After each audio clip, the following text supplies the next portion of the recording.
Hello and welcome to another episode of Bergen Outlook. My name is Stefany Castellanos, and here with me is Christina Martinez, who is the Aviation Program Coordinator, and Bill Klappert, who is the Aviation Professor and Chief Pilot. So you guys have done a lot in your recent career. Obviously, I was looking through your information. Did you want to give our audience a little more on your background? Certainly. So I've been with, my background in aviation. I started flying in 2004. Really was just something that I wanted to do on my own. And so I've been flying, started my flight training, and I'm working on completion of my private pilot certificate. And some of the coolest things I've done, I think, is just soloing an airplane, which is a lot of fun. And launched a few companies, Rising Above LLC and SkyDivaOils.com. And really the biggest passion was serving other people. So I've had the opportunity to serve here at the college and helping found the Women's Institute at Bergen Community College, and I've really been gently waiting behind the scenes for us to launch this aviation program, and I'm really excited to be here and help the college literally launch into a new era. It looks like the program has actually been successful so far. Yes. Yeah. Yes. Now, Bill, you already have your private pilot certificate, right? So Yes, I do. I'm actually an airline transport pilot. So did you want to give a little more background on? Sure. I'm a career pilot. I've flown for 30 years. My claim to fame is that I have the same number of takeoffs as I have landings, which is very important for a pilot. I've flown some of the most modern equipment that's available in general aviation. The last airplane I flew was the Gulfstream 550, which has about a 14-hour range, so I've flown to Russia, China, South America. So I have a lot of experience flying, and I really look forward to being able to share those experiences with the students. So did you want to let our audience know about your companies that you actually started, like your SkyDiva.com and all that? Well, just things that I started out of my own passion for serving others. So you asked about the companies. I'm in my background as a learning and development specialist, really. I love to help people get out of their own way. So in communication, team building, and that nature. So I started a company back in 2006 when I was downsized. And it was actually through the help of Bergen Community College. They sponsored back then through the state of New Jersey a self-employment assistant program. So you had to apply for it, submit a proposal to the state of New Jersey, and then they accepted you into the program. And at the time, Bergen was holding the introductory courses for that, so that's how my life sort of began with Bergen. And from there, really, my passion has grown to when I see a need, I fill that need. Yeah. Yeah. Now, how exactly did the program get started here at Bergen? That's a great question. So there is a trust, the Emil Buehler Perpetual Trust, and in that foundation, they have very generously given monies throughout the nation to various educational institutions. The founder of that, really, it's in honor of Emil Buehler. So he was an immigrant. He lived here in Paramus and was very active in the aviation community and was very successful. And part of his legacy that he left was he wanted to continue that in this county. And we're fortunate to have received a $2 million grant from the Emil Buehler Trust to help us fund this. So that gave us the opportunity to increase the science wing, right, as well as to purchase state-of-the-art flight simulators. Now, Bill, what made you want to become a professor here at Bergen? Well, I was really excited about introducing students to the world of aviation. Historically, aviation goes through about a 30-year cycle, and we're just entering into a new hiring cycle at this moment. And Boeing, the aircraft manufacturer, estimates that in the next 15 to 20 years, there'll be openings for 80 to 100,000 airline pilots alone. And along with the airline pilot jobs, there'll also be mechanics positions, there'll be air traffic controllers. So it's going to be one of the biggest growth sectors in our economy. It's very exciting. It is exciting. It's very interesting, actually, because we didn't have that program before. And then once it came in, a lot of people got interested, and they wanted to see and explore more into that. Now, you actually have a degree in business and finance. Yes, I did. I was looking into that. What exactly do you use that for? Well, I was fortunate enough to run a number of flight departments for Fortune 500 companies. So it was very important that I understood how to purchase an airplane, which can vary anywhere between $30 and $50 million, and actually run a small company for the Fortune 500 companies. So we would have a facility set up at an airport, and we would have mechanics on board, we'd have pilots on board. So it was my job to make sure that the finances were there, and that little part of the Fortune 500 company was run efficiently. Wow. Now, students here can get different degrees in aviation? Yes. Like, what exactly are the differences? So there are two options. There are associate in science degree options. One is in aviation administration. So if you think about Newark Airport, right, how does it run? It's a mini city. So everything from the front of the room to the back of the room and everything in between. There is also aircraft operations. So for those that, much like Bill, went on to become a career pilot, that's an opportunity for them to do that. And we're fortunate to have transfer agreements that we're working with colleges where students can get their 2-year associate degree here, transfer out and get a bachelor degree and keep So moving. you've actually found universities for that? Yes. Could yes. you give a list of a few? Sure. Right now we have an articulation agreement with Vaughn College, which is right over on the other side of the pond in New York. And we're also working on an articulation agreement with Embry-Riddle Aeronautical University. And Embry-Riddle is, think of it as the Harvard of aviation. So those are the first two, and then we're going to be branching to others that are specific for aviation. Okay. And you said there was another degree that you could go for? It's those two. So associate in science in either aircraft operations or aviation administration, and we will be having an avionics option coming as well. Okay. And what is exactly avionics? Avionics, Bill, I'm going to hand it over to you. It's all the technology in the flight deck. Yeah, airplanes have gone through a tremendous change in the last 10 years that really mirrors what's happened in our homes. 10 years ago, a lot of people didn't have access to computers, but you think about it now, we couldn't start a day without starting up our laptop or starting up our desktop at home or our iPad. And airplanes are very similar. And we're fortunate enough to have a Cessna 172 simulator, which is a plane that's been in production for over 50 years.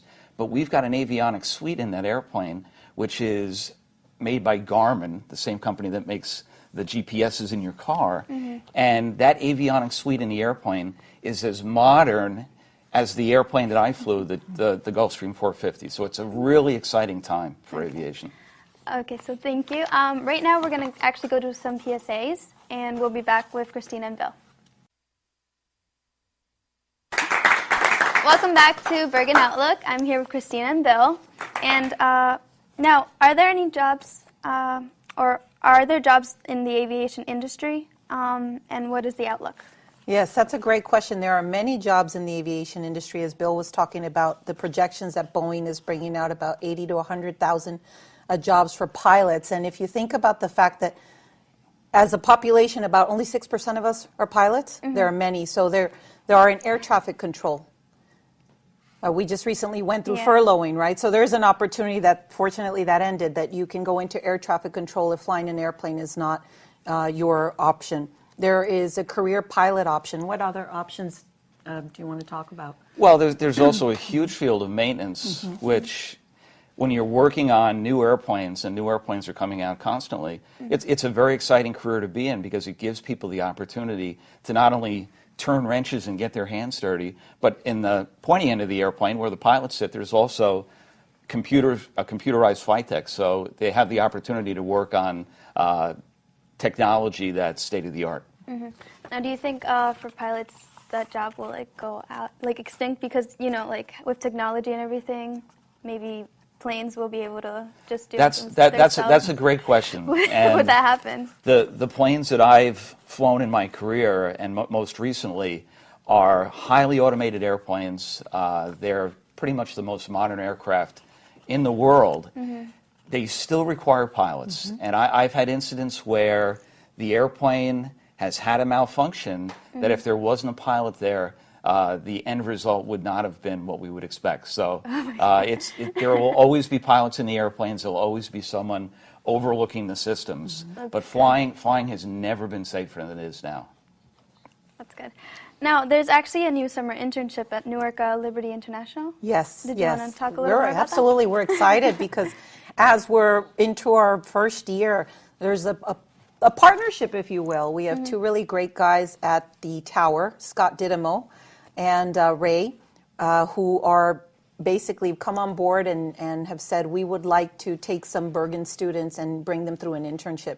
So that will launch this summer. Yes. Students are applying for it right now, and they will actually get hands-on through the shifts as to what an air traffic controller experience is in Newark. And Newark airspace is one of the busiest airspace areas in the world. Yeah. So they're going to get the best of the best. Will you guys be helping there, maybe, like with the? Well, it's mainly going to be run from the tower. Okay. We will be, Bill and myself, we will serve to coach and mentor the students from our end. Okay. But really, they're going to be hand in hand. We will be also bringing students in for tower tours. So we've gone through some initial tours of the tower as well, and that'll be our role. But essentially, they will go in there and really dive on in. One of the exciting things is that they'll also be able to use the air traffic control simulator that is at Newark. Wow. Now, if a student doesn't want to actually go for a degree in aviation, would they be able to take the classes? Absolutely. In fact, there are many free electives, right, Bill? Yes.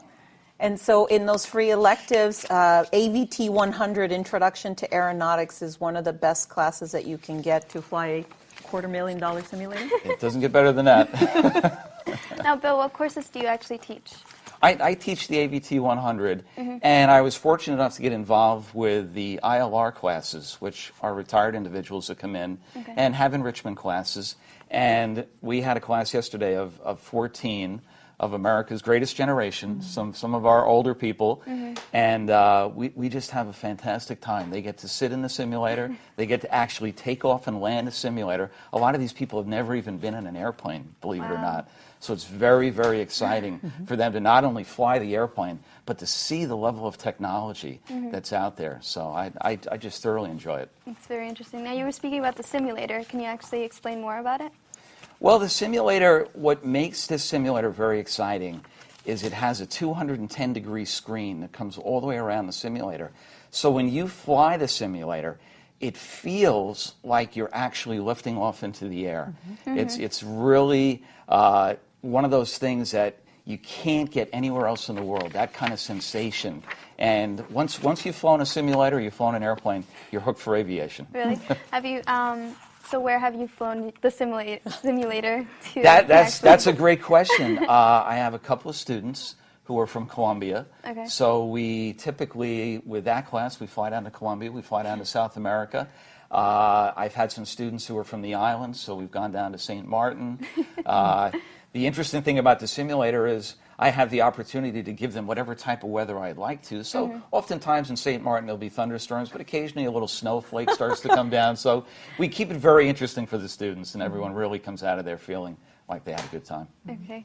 Now, how long is the aviation degree like? Will it take to get the aviation degree, actually? It's a 2-year program, and depending on the track you get, approximately 66 credit hours.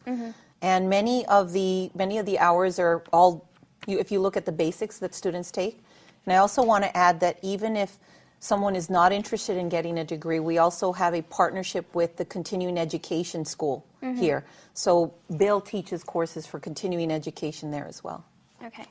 And is there tutoring available for aviation? So if a student's having a hard time, would you be able to tutor them maybe? Or Absolutely. help them out? I could tutor them, and we've actually gotten a student who's volunteered to tutor the students from Bergen Community College. So that opportunity is there, and I would encourage the students to take advantage of it. Now, would students be able to learn how to fly here at Bergen? That's a great question, and although it's a flight program, it's not for flight training. So the way that we can help them is, as Bill said earlier, the aviation community is very small. So we have the opportunity to refer them out and introduce them to others in the community where they could go take flight lessons. Now, do all the classes use the flight simulator? Yes. They do? All of them? Wow. And actually, going back to you, Yes. you're actually training for a marathon. I am. for this summer. I am. And how's that going? It's going well. I started a little bit slow. You know, my body didn't sort of like the cold months that we had. But it's fantastic. I did the first half marathon March 17th, and I'm on schedule. And is this something you do like every year, or you just It's my started? first. It's my first. I always wanted to do it since I moved here to New Jersey. And a friend of mine challenged me and said, "Why not now?" And I said, "Okay." So for me, running is like flying with wings on your feet. Yeah. Bill, do you run? I do. I'm a physical fitness enthusiast, and that's one of the important things about being a career pilot is you have to take a medical every 6 months. So I always felt it was important that I stayed in top physical condition. Okay, thank you. All right, we're actually going to go to another PSA, and we'll be back with Bill and Christina. We're back here on Bergen Outlook. I actually wanted to ask Bill, what would a typical simulator lab experience be for the students with you? Well, typically, because of the realism of the simulator, we're able to get the students to sit down, have the experience of the flight deck, which typically most people don't have that opportunity, especially post 9/11. Companies, airlines are very resistant to allowing the public to come in and see this. So that's the tremendous opportunity. They can sit down, and it's very hands-on. They can operate the computers in the airplane. We can actually take the plane off, taxi at a very busy airport. We're typically out at Denver. Yesterday, with my ILR class, we were at John F. Kennedy Airport doing takeoffs and landings, which they're probably in the history of John F. Kennedy Airport, there has not been a Cessna 172 doing takeoffs and landings. It's just too busy to do that. So we have a lot of fun, but the students are able to feel the sensation of flight. And having experienced it my whole career, it's one of the most dynamic, exciting things you can do. And as putting it on a bucket list, it's one would be on the top of my bucket list for anyone. So, I'm guessing the students never want to leave the class. it is tough to get them out of there. And fortunately, right now, I've got time before and after the classes. So my ILR class was only supposed to go for 2 hours yesterday, and I don't think I got out of there until about 7:30. So it ran about 2 hours over. But Wow. we were having fun the whole time. Time flies when you're having fun. Yeah. Literally flies. Now, why did you want to get into flying, actually? Well, I always had a passion for flying airplanes, and I was fortunate enough to get accepted to a school that had a flying program. And once I flew an airplane, I was hooked. And I was a flight instructor throughout college, so I was actually able to have a career during my college experience, which was it's always nice to have a little extra spending money when you're going to school and paying for school. And that was the starting of a 30-year cycle back when I got into flying. So there were a lot of jobs available and a lot of opportunities for college students. And that's the position we're in right now. These students will be able to come out of here, and there will be aviation jobs, unlike other sectors of our economy. Yeah, it's really good, actually. And the STEM program supports aviation also. Yes. Did you want to speak about the STEM program? Absolutely. So STEM stands for Science, Technology, Engineering, and Math. And there is a STEM club here. And under that umbrella, aviation falls under the technology realm. So we have, you asked earlier about a supervisor. We have a dedicated STEM tutorial supervisor whose focus is to look at our needs and provide tutors in that specific area. We have STEM dedicated counselors that can help mentor our students and advise them so that we can help them get to the next level.